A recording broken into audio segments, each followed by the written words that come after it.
places.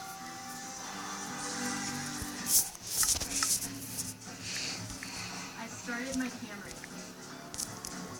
Ran a race most when its dream was starting. Chose to take down a monster. And realized when it's dark enough,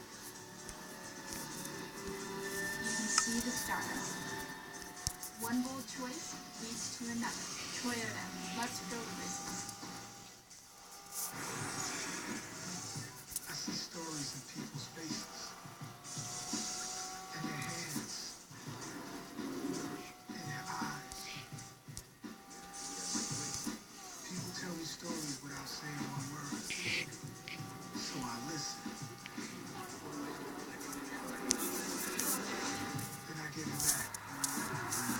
What are you chasing? Chasing. Never stop. Never settle. That's what you have to do, okay? You prepare them for all that lies ahead. Help them go further with the protection of life insurance from New York Life. Get started today. So, French fries and I are pregnant. And we're having chicken fries. Everybody just calm down. Again? There's just no stopping true love. Chicken fries are back at Burger King.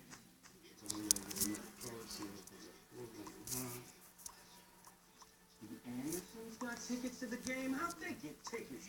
Try NBAtickets.com. The game is sold The out. games are never sold out on NBAtickets.com. Never? Yep, and they're never fake. Your dad's a genius. Grab the keys. We're going to the game. Always available, always 100% authentic. NBAtickets.com, the official ticket marketplace. Look at this. Be honest with yourself. Are you an apps man? Do you love apps in all shapes and sizes? Do you feel the mouth-watering urge to grab the apps? At Sheets, get any 3 app sampler for $5.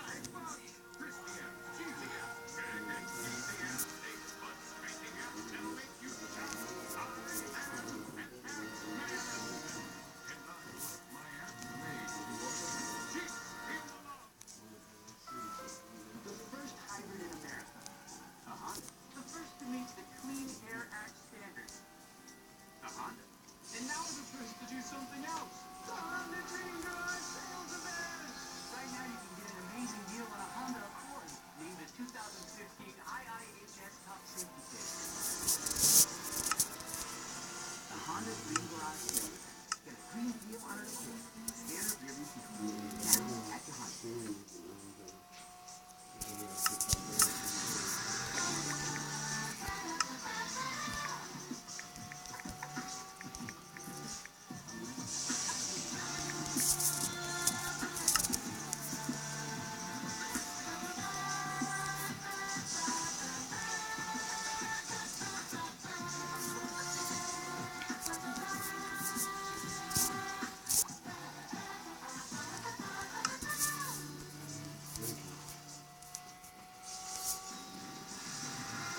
Welcome back to Game 6. If Brooklyn is trying to keep their season alive, Atlanta trying to move to the second round. 2 quarters completion, 6-point lead for the Hawks. Tonight's most interesting stats brought to you by Dos Equis. Atlanta threw up 36 points in the first quarter, 72%. Had been 15-6 in that first. Then bounced back nicely in that second quarter, including 7 second-chance points. And it's a 6-point game right now. Hi again, everyone. With Mark Jackson and Jeff Van Gundy. Mike Trade on it. We'll check out the George first in just a moment. Typical Atlanta start, typical Atlanta basketball. That first quarter was fun to watch, Mark, the way they shared the ball, piling up the assists, high shooting percent. That's why they won 60 games. So we become accustomed to watching them play this brand of basketball. The thing of beauty, 19 field goals, 15 assists. Great job. And this is tonight's Never Stop, Never Settle performance by Hennessy. Making plays for one another. Get to the thick of the defense. Extra pass, still shot, jump shot. You gotta pay attention to detail, and when you don't, it's the price to pay. Over is a knockdown shooter. I repeat, don't help off the body of Kyle Ford. Outstanding first half. Sexy and easy to be food on with nuts and too. Put up some good numbers, but had not shot the ball well the first 5 games. Doing a little bit of with everything here tonight. That's all. Of our officers.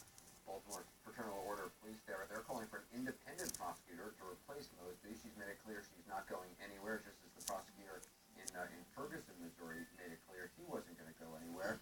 She, of course, in Baltimore is new to the job, the youngest top prosecutor in any major U.S. city. Randy Kay takes a look now at the path that she took to get there. After her 17-year-old cousin was gunned down on her doorstep in broad daylight, Marilyn Mosby had her first brush with the justice system. Having to go to court and deal with prosecutors, having to go to court and see my neighbor who had the courage and audacity to cooperate with the police, to testify in court, and the way in which the district attorney's office dealt with my family is something that inspired me.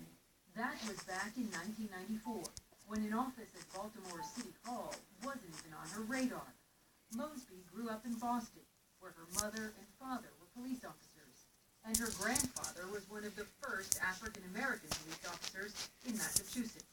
She talked about how that impacts her view with CNN's Don Lemon. I think it gives me a well-rounded perspective. You know, I come from 5 generations of police officers, so law enforcement is instilled. I understand the time, the commitment, the sacrifice that these police officers make. In 2002, Mosby became a first-generation college graduate, graduating magna cum laude from Tuskegee University in Alabama. She went on to study law at Boston College. After graduating law school in 2005, she joined the Baltimore City Attorney's Office as an assistant DA. Mosby worked as an insurance company lawyer before making this bold announcement in 2013. I am running for state's attorney for Baltimore City. She won, vowing to be more aggressive on police misconduct.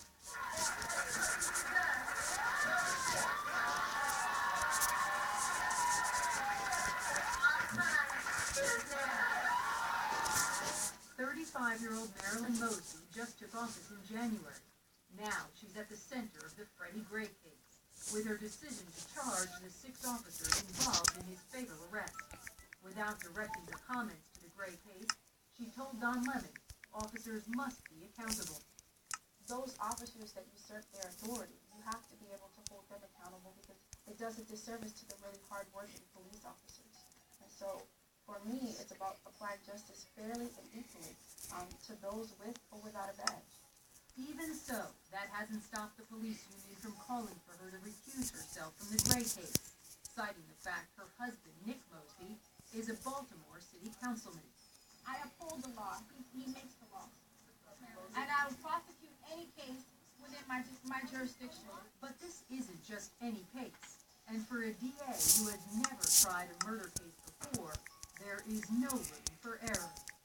Randy Kay, CNN, New York. Back with us, the senior legal analyst, former federal prosecutor Sonny Hostin, who again used to live in Baltimore, friends with the mayor there, and joining us, the senior legal analyst and criminal defense attorney Mark O'Mara, who of course famously represented George Zimmerman in the Trayvon Martin murder trial. Mr. Zimmerman, you'll recall, was acquitted. Sonny, I mean, you listen to Marilyn Mosby's history, the fact she comes from a long line of police officers. I can't help but be reminded of Bob McCullough, the prosecutor in the Michael Brown case, who also came from a family of policemen. This time, though, it's the police calling for the appointment of a special prosecutor in the case against Darren Wilson. It was supporters of Mike Brown calling for a special prosecutor.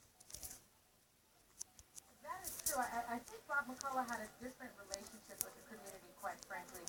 He was known or at least many people felt in the community, that he was unfairly slanted towards law enforcement. And he had a history, according to the community, of backing police officers and not charging them. I think in this instance, Marilyn Mosby's lack of experience, quite frankly, is helpful to her in terms of the perception of the community, because they feel that although she has this law enforcement background, they can trust her. She doesn't have that kind of track record. So while I see people will inevitably... You're talking about the African American community, though.